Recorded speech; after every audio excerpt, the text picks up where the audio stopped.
right, to Manitoba now, and we're tracking the ongoing trial of admitted serial killer Jeremy Skibicki. His ex-wife is taking the stand. It comes after very disturbing testimony from a staff member at a local homeless shelter.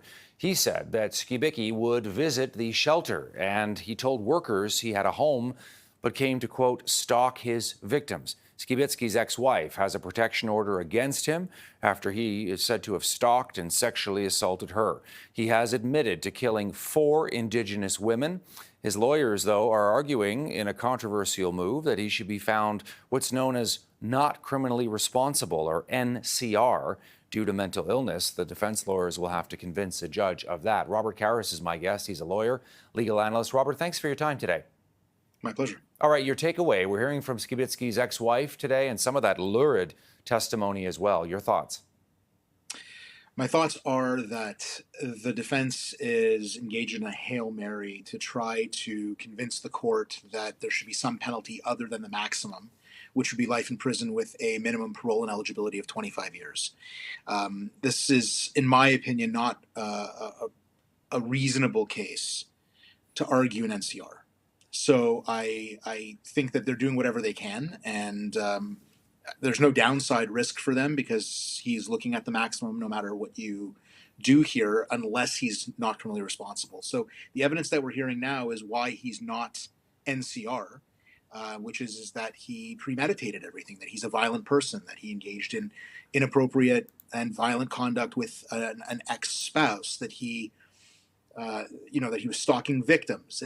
This is not the behavior of someone who's not criminally responsible. Yeah, and as you know, the prosecution has basically said, that this is also racially motivated, that he was targeting those 4 women because they were Indigenous as well. I'm curious, what you think the judge may make of all this. You said it's, really an uphill battle as we hear more and more testimony about the homeless shelter, about the ex-wife saying she was violently attacked in her home several times by Skibicki, and on it goes, Robert.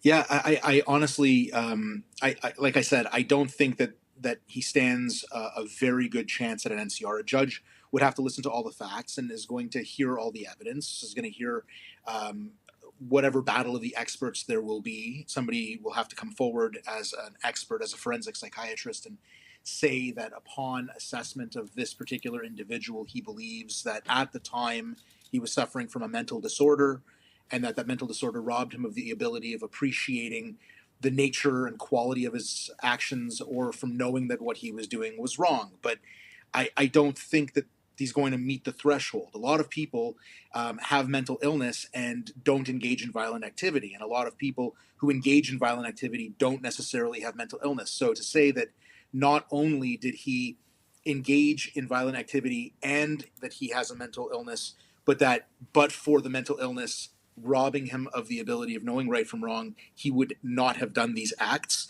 I think is a very high threshold for this case, and unlikely to be successful. But a judge is going to listen to all of the facts and all of the evidence and make the decision.